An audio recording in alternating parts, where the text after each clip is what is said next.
Amezinduka? Yaani baba ameamka?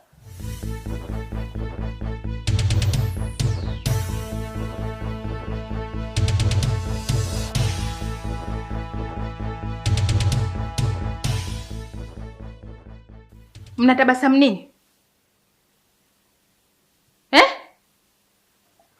Mama, lakini ni jambo la kumshukuru Mungu kusikia baba ameamka. Ndiyo. Alafu inabidi hata tukamtembelee, tumpelekee matunda. Watoto mna akili kweli nyinyi? Kwanza nyinyi mpo upande wa nani? Mbona mimi siwaelewi? Eti mko upande gani? Sasa nione mtoto wa mtu katoa miguu yake hapa kaenda kule.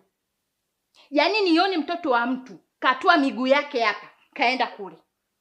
Huko ndo ataenda kutafuta mamake mwingine. Mimi nitakuwa sio mamake tena. Tumeelewana? Mmenisikia? Waone kwanza mimacho yao. Watoto puzi.